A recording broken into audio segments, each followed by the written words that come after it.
right now dominating the world. Just when we all started talking about Jordan Spieth. Well, maybe Spieth will make it interesting. Yeah. But McIlroy, there isn't any debate to be had about who the best player is in the world. Okay, as far as epic collapses are concerned, because that's what this was for the Clippers, an epic collapse. According to the NBA's win probability calculator, the Clippers had a 98.2% chance to win Game 6, up 19 with less than 2 minutes to go on the third. That's based on historical data. What that means is that historically, 49 out of every 50 times that has happened in NBA history, that team wins. I don't want to hear about Game 5. I don't want to hear, well, they let the series get away in Game 5. No, they did not. They let the series get away by blowing a lead that 49 out of 50 teams hold on to with 14 minutes left in Game 6. So the epic collapses. 1986 Red Sox Mets, we played it for you. 2003 Cubs, Marlins, and Bartman, we played it for you. Then we get to the next level of epic collapses, and we're doing these in the order in which they took place. 2004 Yankees, Red Sox. Yankees up 3-0, as we all remember. Now, the one thing I'll say about that is that not only did they win Game 3, but they obliterated the Red Sox in Game 3. I want to say the score was like 19-8 or something like that, and I remember it well because I remember I'm surrounded, as you are, by Red Sox fans. Yeah. And I remember they won Game 3 on a Saturday night, and on Sunday morning I was at the Y giving my kid a swimming lesson. It would have been Stevie. He would have been a year and a half old, and I was just ripping to shreds all the Red Sox fans, the other little dads in the pool with the other 1-year-old. Your team stinks. You're a joke. And then it just began. And it mounts and it mounts and it mounts. So I would ask you, which is the greater epic collapse?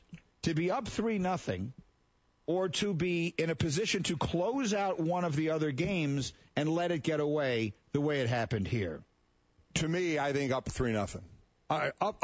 There's almost, I don't know if I can go beyond this. You're up 3-0. And oh, by the way, the clincher, you're up 4-3 in the ninth inning. So you're in the last inning of sweeping this 4-0.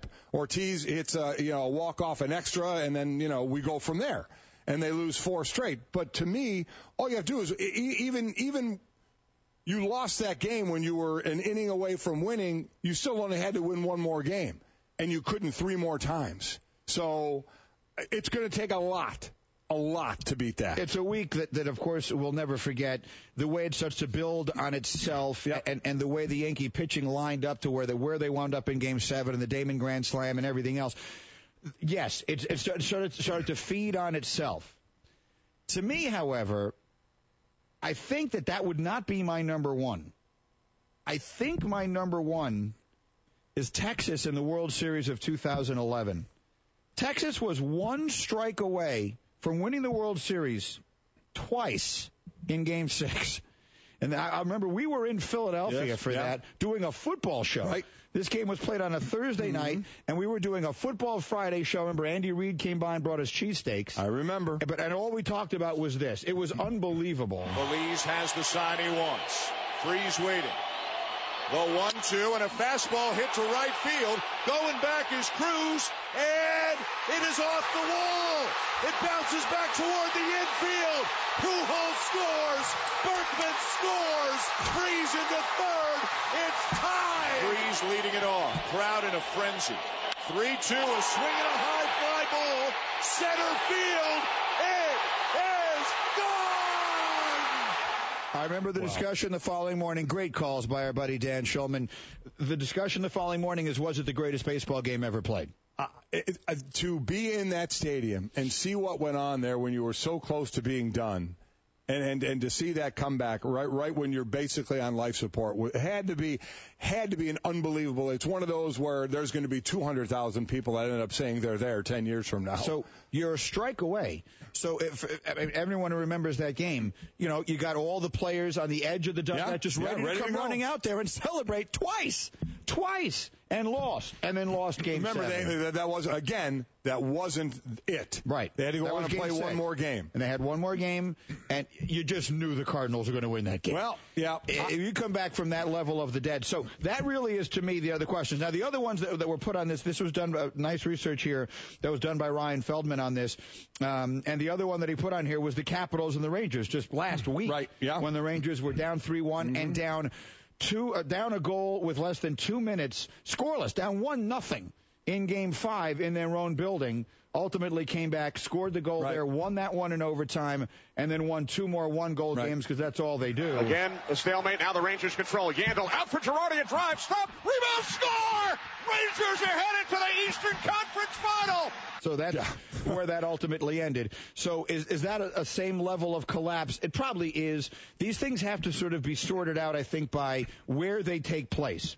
Would you agree with me that the later in the playoffs you are, the more significant it is? Yes, I would. I'm sure the players wouldn't feel that way, but so I guess what I'm saying is, do we want to discount if we're going to put this in the pantheon of epic collapses? Do we want to discount what happened with the Clippers here because it was only the second round of the playoffs? I definitely think when you're comparing in this group that we're doing it to say lessens it again. Just talk to the Clippers, but I do think so. Yes, yeah. I'm trying to think, is there any way to put football in this? The closest thing I could think of with football, because they don't play series, would be the Oilers' 35-3 lead against the Bills in the Frank Reich game. It's so hard to do that with football. It is, but that was a major collapse there.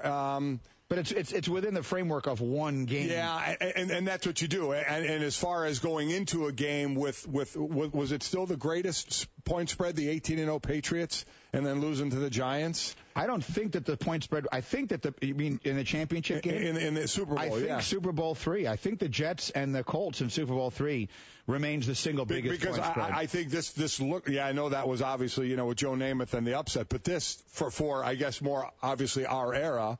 Of 18-0, you set every scoring title and point record there was. And you lose 17-14. But it was a close game all the way through. Right. I don't know that I'd put that in there with epic collapses. No, I wouldn't either. I'm just giving other examples. I think I'm going to... To me, it's between the Yankees blowing a 3-0 lead, which had never happened in baseball before or since. I'm going with that. Hockey teams have lost 3-0 leads. Yes, they have. For a while there, it felt like it was happening every year. Right, yeah. And then you got, I think I would go with the Rangers. I think because they were one strike away twice. A strike away. Yeah. I don't know if it's the same level of quote unquote collapse as it is just the heartbreak. I can't even fathom the heartbreak. Oh, I'm sure you had the build up and then the letdown. Listen, I think that's right there, but I'm going Yankees Red Sox. When you're up 3-0 in the series, you're winning by a run in the last inning. You're sweeping this thing. But then you lose it. You have 4 more games, and you can't win one of them. I'll ask you one other question about that, because there's one other factor that I think adds in particular to that one, to the resume of that particular epic collapse. We'll take your thoughts this morning. Again, tweet them at us, at Mike and Mike. What do you think was the most epic collapse in sports history? And we'll see what you come up with. Plus, again, Robert Kraft has spoken. You'll be fascinated to hear what he has to say, and you will after this word from Casper Sleep. Mike, Memorial Day is here, and that means mattress stores are going to try